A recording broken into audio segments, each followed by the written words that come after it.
So we're in Clovis, California. We just finished installing an American Standard toilet. It's a DXV. Can't remember the model number. It's on the box. Never sent one of these before. It's a nice looking toilet.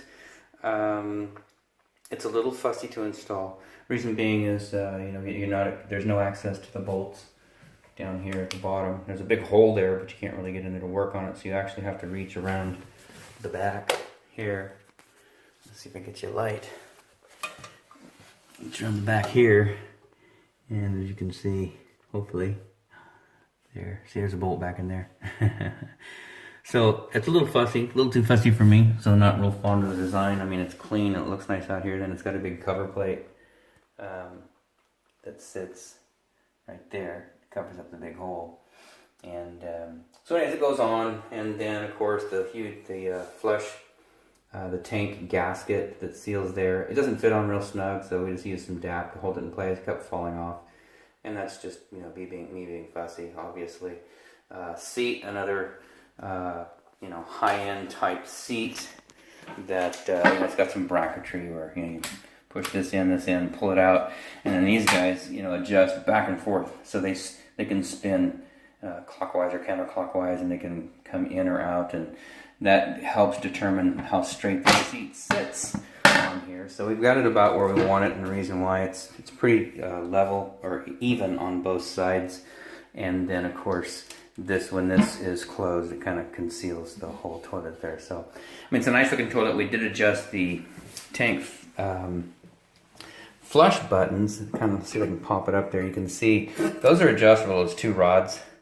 You can screw them in further, and that's what they hit right there. So it's a full flush and a half flush, and we adjust them down as far as we could to where they were actually hitting. And you don't want it hitting. Reason being is because if that rod is hitting, then it's activating the flush mechanism all the time. So we have to back them up until they're just barely touching. Otherwise, you don't get a full flush. If it's too high off of it, it won't flush correctly. If it's too low, it'll be in flush mode 24/7. So anyways, pretty fussy installation. We did install a new water supply line. It's a Fluid Master 3/8 by half by 20-inch supply. It's got an integrated shutoff valve on there. That's not ours. That's a Wurzbo or Uponor shutoff valve, and it is mounted to the plastic. So unfortunately with that, if you ever run any trouble with this assembly, you can see here that it is expanded on there. So no room for error if that valve goes bad. The only way to replace it is cut into the wall and get a new piece stubbed out. I would recommend, if you get to that point, cut in, put a copper stub out, or make a transition to a brass wing L, and then stub out with brass. And that way you can always service that. I mean, there's no leaking right now. It's not dripping, so that's fine. But anyway, so new supply line, toilet set. It's real sturdy. It's a real heavy toilet. So hopefully they're pleased with these, and they'll give us some feedback on this item. If it's a great item, then we'll start referring this to our customers as well, or other customers. Outside of that, this is the very back bath. So it's got the tub shower combo, the two sinks, and then the toilet that sits in between the two. So outside of that, this installation is done. So we're still here in Clovis, California. We have an American Standard toilet, same thing that we had in the hall bath. So this is the powder bath. They got the little pedestal out there. And over here's the toilet. So American Standard DXV. I can't remember what they literally call the model number, but so this one's been set. Had a little bit of rocking around the perimeter, so we've got some shims. Approximately 1 and 2 and 3, right around there, just because there was some movement there in the front. So we got a shim, we got caulk back in. Unfortunately, the old footprint of the toilet, you can see the little stain on the floor. You're gonna have to get some kind of a cleaner on there. We can't really clean that up with a knife like we do on tile, because it'll damage the wood. So I would say some kind of cleanser. Try and stay away from the caulk line for the next 24 hours. It is water-based, it will wash out. So, but it is caulked back in. Bowl is set. We've checked everything for leaks. Everything looks good in here. Like I say, it's all concealed, so right behind those holes, that's where the bolts are, as opposed to open. I mean, it looks nice, but it's very difficult to set these toilets And so all the bolts are in there, and I showed you on the first video, you know, back behind, you know, if you go back in here, way in there, you can see, maybe, there's the bolt right down there. So not so fun to get to. Same thing with the, I don't know what I'm taking a picture of right now, but the supply line, it goes up and through a hole in the bowl up into the tank. So it's kind of a funky situation. Anyways, so we got a brand new 3/8 by 7/8 by 20 inch fluid master supply line. So that's that water supply that goes there. So that's brand new. 2 brand new wax rings. Didn't mention on the other video, we did replace the wax rings as well. 2 new wax rings on the toilet in the back bath.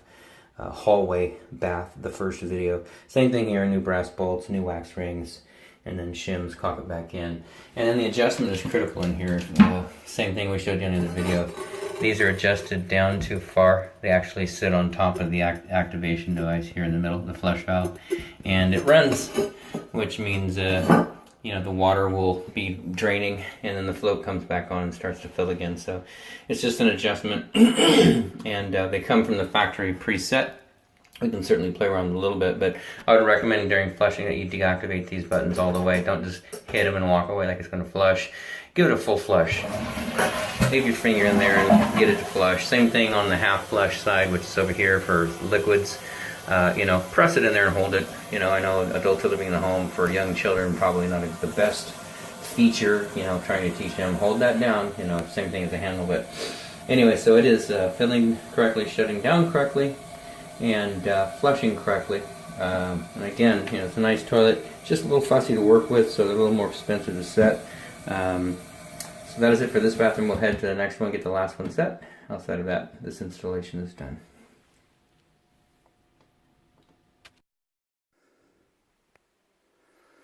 So we're still in Clovis, California. We just finished setting the last toilet here in the master bathroom. So lavatory, soaking tub, lavatory, shower. So in here, same thing. Still haven't looked at the name of the actual model number. It's just DXV. So I think this is one of their like specialized toilets from American Standard. We've never set them, but we've got 3 in this house. One more will be set later. They're going to do a remodel in the bathroom, so they're not going to set it just yet. So same thing, same mounting, fussy to get in there. Probably great, even with a socket set, getting in there, it's pretty tight. When a nut driver, normally we tighten those nuts down with, you can't really get in there. And from the back side, you can't get your arm back around in there and get it tightened up. But anyways, that's the plumber's problem, not the homeowner's. It's a nice looking toilet. Again, in this bathroom, new closet bolts. We didn't take a picture of it, but we like to put new closet bolts in. That way it's brand new brass. Some of the other, at least the other 2 toilets, was pretty corroded down there. The brass was, it was still okay, but just a lot of corrosion on there from moisture. So that's either water or urine. Take your pick. I'm not sure which one, but anyway, so brand new braided supply. The Fluid Master 3/8 by 7/8 by 20 inch supply. That's tied in. We've got it cocked back in. A couple shims on this side. Reason being is if you look back here, you can see this tile surface is high. You can't tell from the video, but it's about 1/8 right there. There's a lip, about 1/8 of an inch minimum. And so this whole side of the toilet doesn't sit on anything. The back side does, fortunately, right there. That sits down nice and flat. But here, until it gets to the grout line, there's nothing really sitting down on this tile. It's up in the air because this back tile, this very back tile right here, this one right there is popped up in the air. So it wasn't rocking or anything, but we did go ahead and put a shim at the very back and a shim right up here, just so something's underneath it. There's no weight back there, all the weight's up here, but that's fine. So seats installed, centered, looks great. It is filling correctly, shutting off correctly, flushing correctly, and again, these are a little fussy, the adjustment. One more time, I'll show you these little rods right here. They adjust in and out, and they activate the flush mechanism down here. And if you extend them too far out, they rest on top of that mechanism, and it slowly drains the toilet until the fill assembly comes back on. So there's kind of a fine line between having a full quick flush right here and it not flushing at all. So this here I just recommend if you press it all the way and let go, it'll flush. Same thing with this side. If you're going to flush, you press it all the way and it'll flush. Don't just flick it and walk away, because it probably won't flush all the way. So there's some adjustment in there, and I'll go over that with the homeowner so they know what to do in the event they feel like they can get a little more rod length out of that. So all 3 toilets are set. Outside of that, these installations are done.